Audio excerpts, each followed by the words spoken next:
when Alec was just a brat who spent most of his time doing useless things like fishing around the capital. A flashy magician named Eldaz approached him and asked if he was interested in magic. At first Alec thought that Eldaz was Diddy's agent, but it turns out that he was really just interested in teaching him magic. Eldaz soon started teaching him how to cast spells by thinking about the friends he would make in the future and how he would need to save their asses from monster attacks. Thanks to his trauma-heavy teaching methods, Alec managed to learn magic quickly. Even then, he was disappointed that it took him a whole day to learn a single spell, and he didn't even listen to Eldaz mumbling that it takes normal people a month to learn that spell. Alec eagerly asked Eldaz to teach him another spell, but he told the overeager boy that one spell was enough for the day. Alec was not satisfied by that, but Eldaz remained firm on his decision, and they decided to waste the rest of their time by fishing. Alec kept pouting like a bitch the entire time, but then Eldaz stoked his ego by telling him that he had great talent for magic. He told Alec that even without his lessons, he would become a great magician in the future, and asked him to leave it to fate. Alec was shocked to hear this, and he asks Eldaz why was he teaching him magic in the first place. Before he could give an answer, a fish got caught in his line and Eldaz panicked because he had never caught a fish before. Alec laughed at him before helping him out, saying that a magician as skilled as him should know how to catch fish. Anyway, their life as a student and teacher continued as time passed, and Eldaz taught Alec a lot about magic. But then one day, Eldaz suddenly announced that he was leaving the capital. Alec was devastated by this news because that meant he would never meet his teacher again. But Eldaz had a final piece of advice for him. He told Alec that if he ever got the chance to become a court magician in the future, he should refuse to take the role. Alec couldn't understand what he meant by that and asked Eldaz why did he even teach him magic in the first place. Eldaz shed his gloomy expression for a moment as he talked about Alec's late mother, who did him a great favor when she was alive, and he was just trying to repay her son by teaching him. That was the last time Alec saw his teacher, and he worked hard to enter the Royal Magic Academy so that he could meet him again. There, Alec finds that Eldaz was once a student of the same academy, and he graduated at the top of his class, becoming a court magician soon after that. However, he was kicked out from that post in a few years, and Alec realizes why Eldaz told him not to become a court magician. Instead of following his advice, Alec decides to become a court magician so that he can the unfair imperial court itself. Long story short, he succeeds in achieving his goal and becomes a court magician, but turns out, he should have listened to his teacher's advice. Alec realizes this only when Crown Prince Regulus fires him from his adventurer party in the middle of a dungeon. He asks the prince the reason for that, and the blonde asshole tells him that he is being fired because he is useless. He talks about how he always risks his life on the front line to beat the monsters. The fire magician Lenny uses her spells to repel monsters, and their tank Ix blocks enemy attacks. On the other hand, Alec stays in the rear all the time, and he can only cast pitiful support magic. Regulus says that they don't need a loser like him in their party, and then further insults Alec, saying that he doesn't even deserve to be called a court magician.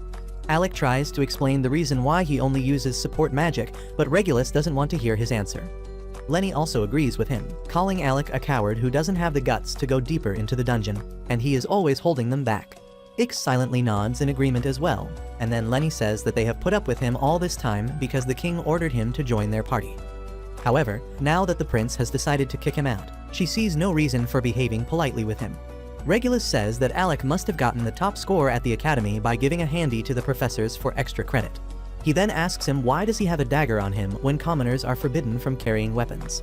Alec explains that they will need the dagger for the next floor of the dungeon, but Regulus gets furious at him.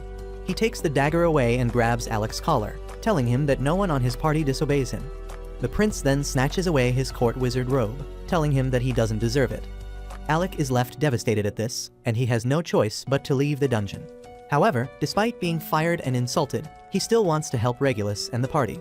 He puts together some notes that can help Regulus tackle the lower dungeon floors, especially since he lacks magic power. The next day, Alec goes to the palace to meet the king about the same, but the guards stop him, telling him that he has been removed from the post of the court magician. He is just a commoner now, and commoners are not allowed to enter the palace without permission. Alec is shocked to hear this, and just then, Lenny comes there to rub salt on his wounds. She tells him to get lost and then walks back inside the palace, but Alec asks her to listen to him just once. He requests her to take the notes he has compiled to the king, because he was the one who assigned him as the court magician and told him to join the prince's party. Lenny takes the notes from him, only to tear them and stomp on them. She then orders the guards to kick the commoner, and Alec is left hopeless and jobless in the middle of the city. He finally realizes that he should have listened to Eldaz and not become a court magician, when suddenly, he hears a familiar voice calling his name. Alec turns around and sees a redhead staring at him, and then she suddenly runs to hug him. He takes a moment to process what is happening, but then finally recognizes the girl as Yorha, an old friend of his from his academy days. They sit down to catch up with each other, and Alec tells Yorha the story of how he was kicked out from the prince's party as well as his position as the court magician. Yorha is furious to hear this, and she curses the kingdom that discriminates between nobles and commoners. Alec somehow manages to calm her down before anyone hears them. And then Yorha says that it is actually a good thing that he got fired. Alec isn't even hurt by her statement after all the bull he has been through in the past 2 days. But then Yorha reminds him that she once promised that she would make him join her party someday. Alec remembers that, and then Yorha reveals that she came to the capital for the same reason. She gets up and stretches her hand towards Alec, asking him to conquer dungeons with her. He is happy to receive the offer, but he has started doubting himself after being fired from his job. However, Yorha doesn't care about any of that. She tells Alec that the only person she wants to join her team is him, and no other magician can take his place. He gets emotional on hearing this and immediately takes up her offer, and Yorha gladly welcomes him to her a rank party lasting period. The next day, Alec leaves the country along with Yorha, and he dreams about Elda's advice of not becoming a court magician. A few days later, the news of Alec leaving the country reaches Regulus and his party, and they couldn't care less about him. Regulus talks about how Alec was hailed as a genius among the academy students, and he had high hopes from him. He thinks that they wasted their time because of him, but Lenny says that they don't need to worry about that now, because soon a pure-blooded noble will join their party, and they will become much more powerful. Meanwhile, Alec and Yorha reach Fizzle, the city of dungeons. Yorha tells him about how this city is the base of a lot of adventurers, since it doesn't discriminate between the nobles and commoners. She is eager to get Alec registered as an adventurer quickly, but once they reach the guild, they are in for a shock. The receptionist tells Alec that he can't be registered with Yorha's party because they go beyond floor 30 of the dungeon, and he needs to be a member of the guild for 2 years before he can be allowed to join them. Yorha throws a tantrum on hearing this and asks the receptionist to make an exception for Alec, but she refuses. Yorha asks if her friend Krasha didn't approach her about this matter, and the receptionist affirms that Krasha came here and threatened them to let Alec join. However, the receptionists deal with nutjobs like her every day, so they didn't even budge. Alec and Yorha return empty-handed from the guild and take a break at a public park. As they eat lunch, Yorha tells Alec that they have reached floor 52 of the dungeon, and they can't wait 2 years for him to join their party. However, she is not one to lose hope and decides that if they can't go to dungeons deeper than floor 30, they will go to the shallower dungeons as warm-up. Alec is on board with that idea, and they immediately go to a low-level dungeon with insect monsters. Yorha uses her reinforcement magic to boost Alec's speed and darts around her, taking down the monsters with ease. However, things get serious when Yorha notices that the number of the bugs is not decreasing and they seem to be getting stronger. Alec agrees with her, pointing out that there must be something wrong in the nest that is forcing the monsters to act like this, but it is still under their control. As they keep fighting against the monsters, Yorha activates her shield and begins charging ahead to find their nest. Alec tells her that she is taking a big risk by doing that, but she tells him that this much is nothing. She says that he seems to have lost his edge, because if was the Alec of the past, monsters of this level would be nothing for him. She asks him to trust her and become his real self once again. Alec realizes that Yorha is speaking the truth, and he just needs to regain his confidence to get them out of this situation. He remembers Elda's lesson about how he will need to save his friends from danger, and using that as motivation, he decides to get on the offensive. Alec quickly takes down some monsters with fireballs and then defeats the rest with his dagger. However, a huge swarm of monsters surrounds them after that, but Yorha is not worried about them any longer. She casts a barrier around them, giving Alec the prep time to cast a powerful wide area spell that instantly disintegrates all the bugs. Once everything seems calmed down, Yorha pats him on the back, telling him that he has still got it. Just then, the ground beneath them starts rattling and a gigantic earthworm comes out of it. It attacks Yorha, almost swallowing her.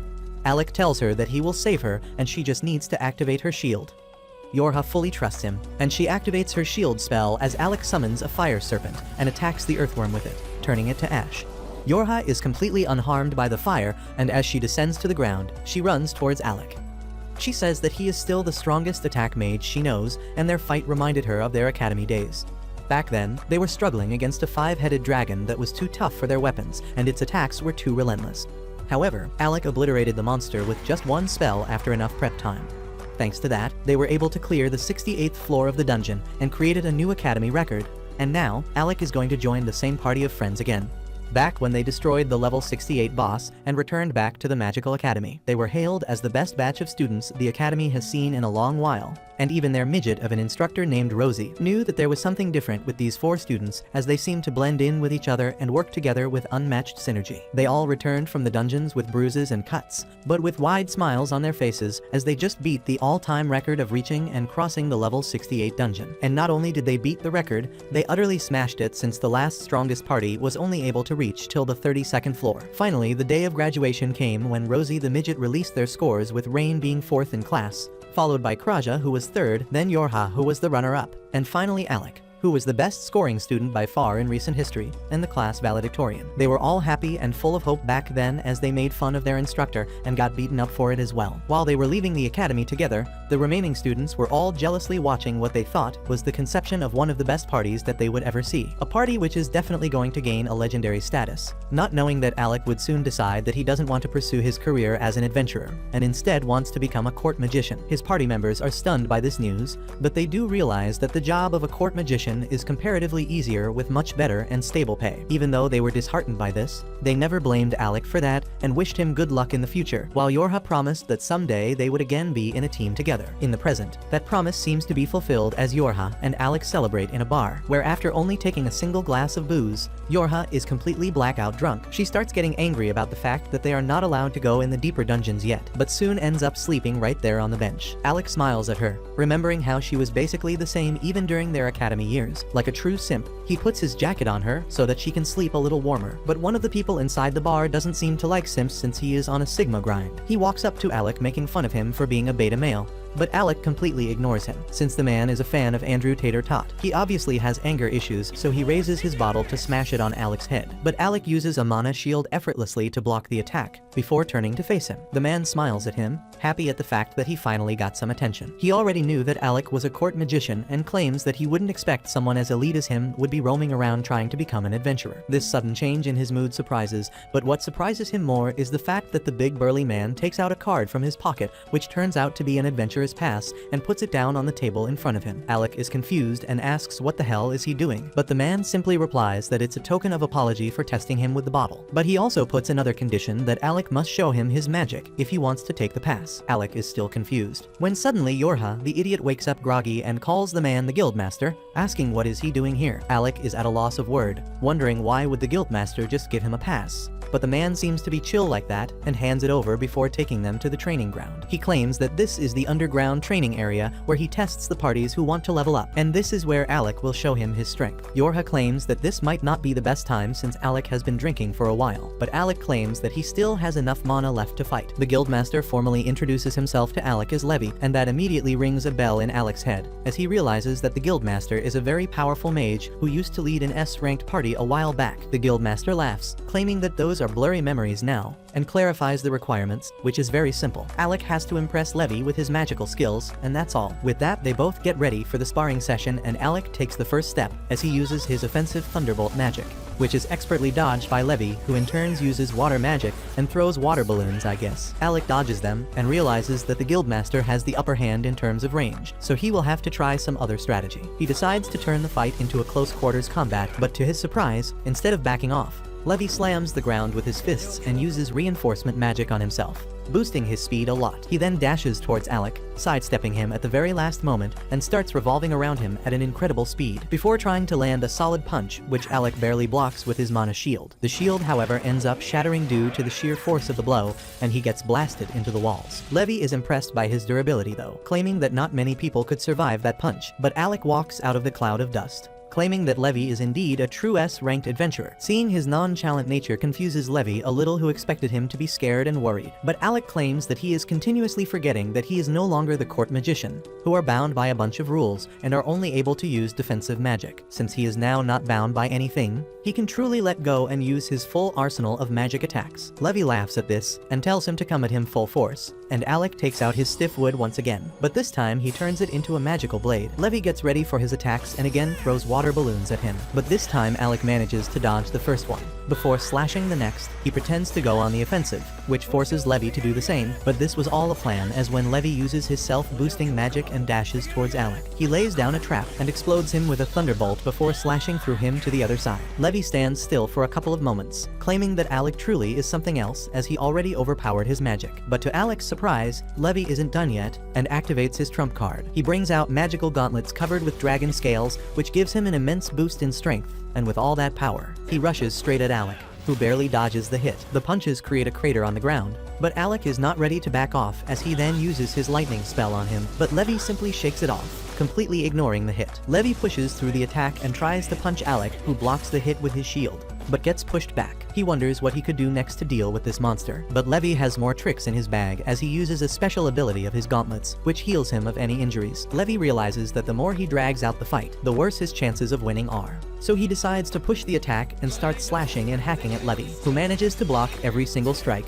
taunting Alec to do better than that. Alec decides to trash talk as well, which tilts the guildmaster, who tries to land a powerful punch, but Alec dodges that and finds an opening to attack. This annoys the guildmaster even more, so he pushes on with the attack, hitting the wall instead as Alec nimbly dodges beneath it. Levi doesn't give him any breathing space though and tries to land another attack, but Alec blocks successfully, before trying to land the winning blow. To his surprise though, the guildmaster is a lot tougher than he looks and soaks the damage, before trying to land a double-handed smash, which covers the air with a dust cloud. But as the dust clears, Alec emerges out of it unhurt and tries to go after Levi once again, but this time when he strikes the guildmaster, his stiff wood turns limp, and he falls to the ground unconscious after completely running out of mana. Yorha immediately rushes towards him, using her regeneration magic to heal. Suddenly Rain appears inside the training ground, making fun of Levi for being an S-ranked adventurer and using his strongest skill on a lower rank person. Levi tells him to shut his trap as he was merely testing Alec's limits and he would have passed him anyways. With that, Rain picks Alec up and takes him into a room where he can get some rest, while Rain sits on his legs for some odd reason. They talk about how it's been so long since they have been together like this, when the receptionist bursts into the room,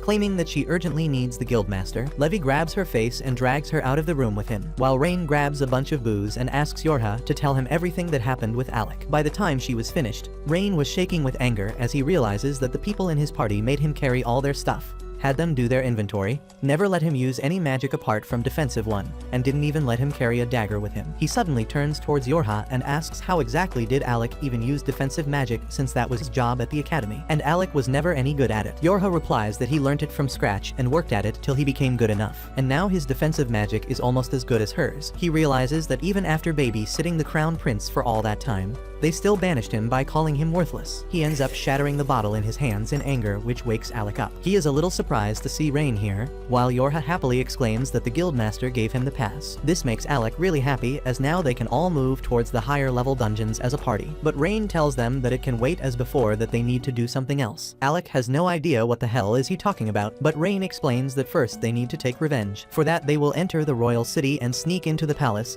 and then beat out of the prince and his party. Alec tells him that they are not going to do anything like that, and even Yorha claims that fighting other parties is strictly prohibited. Alec puts a hand on Rain's shoulder, telling him that having loads of fun on their adventure would be enough for him, as he doesn't really care or think about what happened to him at the court anymore. Rain suddenly claims that he has got it. All they have to do is become the strongest party in the world. That would 100% piss the crap out of the prince, and if their country is ever in any problem, they are bound to come for aid to the strongest party in the world, and it would feel really amazing to say no to their faces. Alec realizes that this is the best compromise that he could get, so he agrees on becoming the strongest party in the world. Meanwhile, in another room, an injured S-ranked adventurer named Krista is badly injured, as she breathes hard while the receptionist applies bandages to her body. The guildmaster doesn't look amused by this, since if the S-ranked party is in trouble, that means that the whole guild is in trouble. Krista tells Levi that her party is still stranded and they need all the help that they could get. The guildmaster immediately convenes an emergency meeting where he calls all the ranked adventurers and explains that they are going on a rescue mission on the 64th floor. Back in Alec's room, he ends up meeting Kreja after a long time, whose two personalities seems to have developed very nicely. She asks why he is not at the meeting, but Alec replies that he is not an ranked adventurer, so he stayed back. She immediately casts her heal spell, which completely heals Alec in an instant, which makes me wonder wonder why the hell were they using bandages on Krista if they can simply cast heal magic. Anyways, Yorha and Rain enter the room as Rain starts screaming with excitement that they are going to go on a rescue mission. They catch Alec up on the happenings, claiming that the dungeon is a little different because on that floor,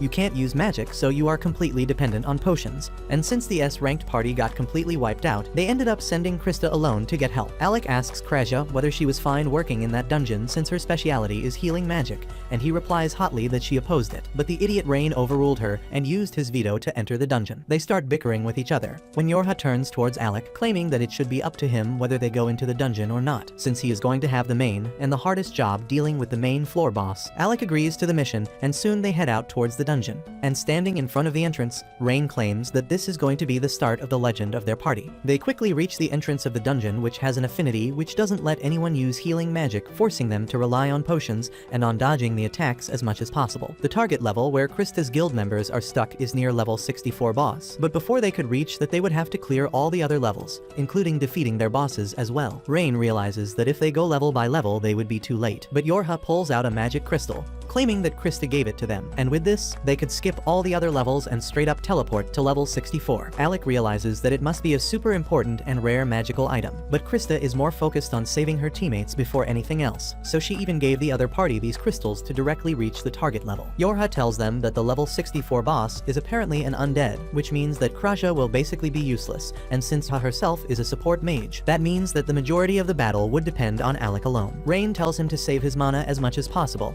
and let him deal with the small fry because he doesn't want Alec to run out of mana in front of the undead boss. Kraja agrees, warning them that from here on out, they would be literally fighting against death itself, and should take it seriously since even an S-ranked party got wiped out here. Instead of being discouraged though, Rain feels more alive than ever and hypes them up, claiming that the story of their legendary party starts now. With that, Yorha tosses the magic crystal in the air, and they immediately teleport inside the dungeon at level 64. They find themselves in a dingy cave, and immediately a bunch of undead skeletons rise up from the dead carrying shields and swords. Rain is not scared in the least though, and takes out his spear before lunging in for an attack. He starts attacking the skeletons in front of him, easily defeating them several at a time, while claiming that till now level 64 seems very easy. The others are still quietly watching though as a bunch of skeletons emerge out of nowhere and start walking towards them. Rain fearlessly jumps towards them, slashing and hacking anyone who comes near him, but Yorha starts worrying since Rain went out of range from her support magic. She runs behind him, calling him back, while Alec and Ja follow. Aja claims that Rain should be fine since he has a very powerful ancient artifact, the piercing black spear, which is very difficult to damage and stays razor sharp at all time.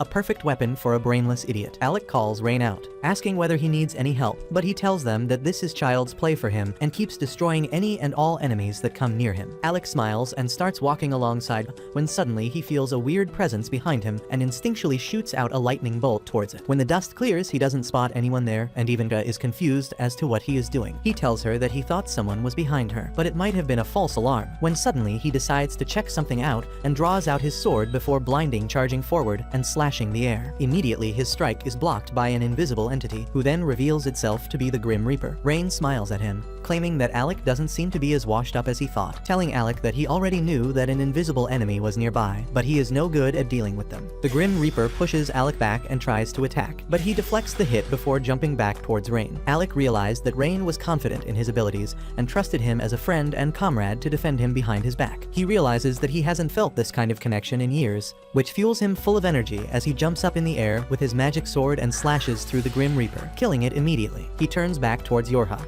asking whether she knew about it too, and she immediately apologizes for not telling him, while Kraja tells him to take it up with Rain since he is the one who suggested it in the first place. Alec smiles at Rain and promises to return the favor one day, while Rain replies that they would have to get out of this dungeon alive first. The four friends now huddle together, ready to take down all the enemies, and soon both Alec and Rain jump towards the undead skeletons, slashing and hacking them left and right, while Yorha reinforces them with magic. Rain is feeling himself as he uses fancy moves and kills all the skeletons that come in front of him, while Kraja uses her pinpoint accuracy with the bow to deal with the skeletons that try to sneak up on Rain. Now herself is forced to defend herself with her magic staff, as they decide that the waves of skeletons is basically never ending, so Alec calls them back towards him, claiming that he will wipe them all out in one go. His teammates immediately huddle up behind him, while he casts a strong thunderbolt skill, which blasts the entire area with lightning, turning all the skeletons into charred crisps. Once they were safe, Rain turns around and asks Alec why he is only using his thunderbolt skill since he used to use several other offensive magic types when he was at the academy. Alec quickly comes out with an excuse and tells him that Thunderbolt is the quickest spell to cast. That's why he is doing that.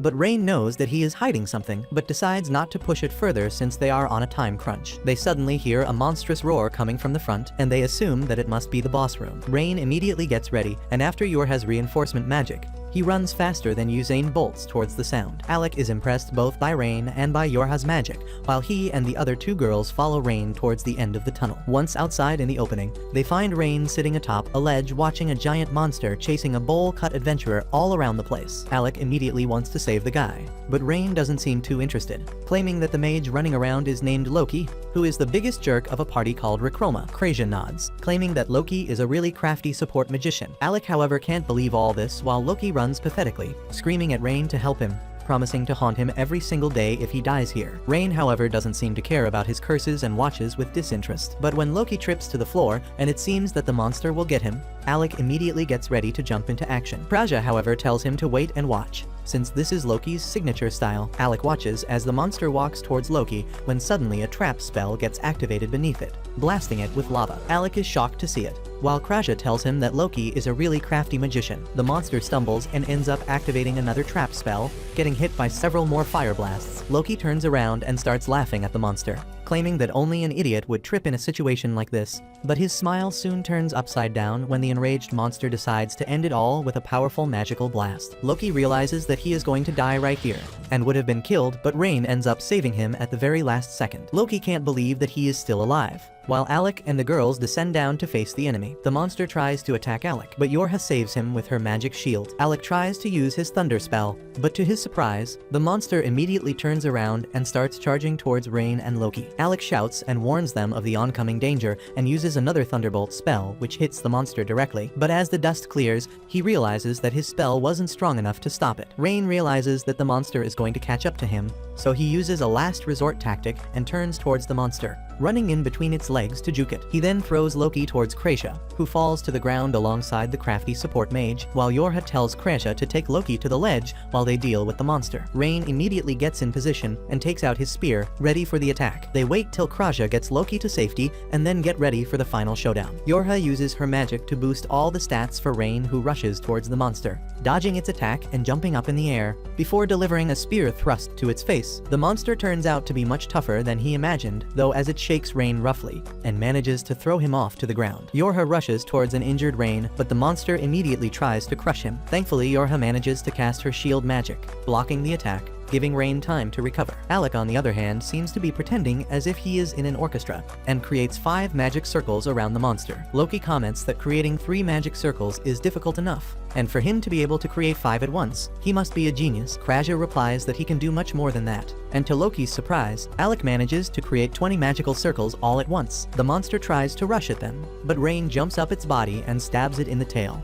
giving Alec the time he needed to finish his spell. He jumps off the monster as Alec finally finishes his preparations and blasts the beast with a combination of thunderbolt magic, which shocks it in place. But when Alec tries to finish it off, surprisingly, the monster manages to sidestep and avoid the next attack. The monster immediately starts charging its own magic blast, but Krasha uses a spell to blind it momentarily, while Yorha casts a magic spell which creates huge links, trapping the monster in place. Rain uses this to his advantage, using his spear as a javelin, managing to spear the monster through its head, while Alec gets ready to finish it off. To their surprise, the monster is still able to move and decides to cast his powerful magical blast once again, but Alec stands there unafraid, as he readies the magic spell that only 2 people in the entire world know. One is his teacher Eldas, who created it, and the other one is himself, who learned it from Eldas. The moment the monster shoots its magic blast towards Alec, he uses reflection magic, returning the favor with double the intensity. The monster is really tough though, as he manages to survive this as well, barely clinging to life. The monster decides to use the spell once again, but this time Alec uses his reflection magic alongside creating multiple magic circles, enveloping the beast in a monstrous inferno, turning it into crypts, while Rain finishes the job by slashing the monster's head in half. With that, they celebrate their victory,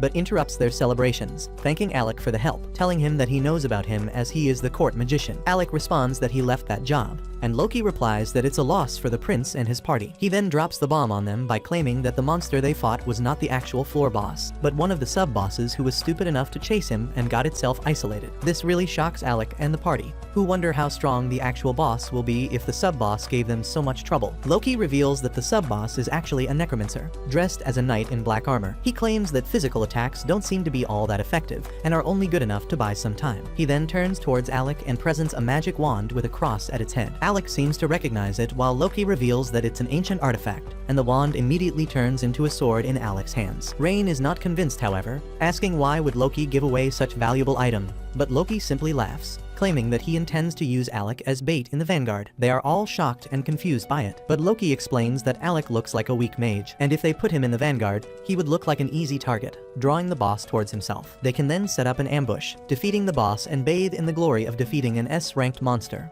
While Alec and the others were fighting for their lives in the dungeons, the prince and his part is also in a dungeon on the other side of the continent. But unlike Alec and his party, who are expertly maneuvering through the caves, defeating enemies much stronger than them, the prince and his party look like a bunch of newbies as they run around the caves trying to escape a bunch of caterpillar monsters. The prince is confused because a couple of months ago, these low-level caterpillar monsters would have barely been a warm-up for him, but now they seem incredibly difficult to fight against. He screams at his mage to use her offensive magic against the beasts, but the thought of a mage is too scared to do anything, and starts crying. The prince gets pissed, calls them a bunch of low-life losers, and turns around to face the monsters by himself. He vows to finish them off with a single stroke of his sword, but when he attacks the monster, his strike bounces back on the hard skin, completely shaking the prince up. Without a moment's delay, the monster slaps the prince, knocking him to the ground, which forces his party to rescue him as they continue running away. While getting carried on his teammates' back, the prince thinks about how this doesn't feel right. His body feels heavy, his movements sluggish, and his sword feels incredibly heavy and difficult to wield. He realizes that this all started when he fired Alec from his party. Alec was an excellent court magician and used his support magic so effortlessly and effectively that the prince and his party always thought that they were just incredibly strong, whereas in truth, all their abilities were boosted beyond recognition by Alec. The prince, however, will never believe that, and simply comes to the conclusion that Alec must have cast a curse on him in anger for getting kicked out of the party. When he returns back to the palace, he gets patched up by his physicians, and immediately after,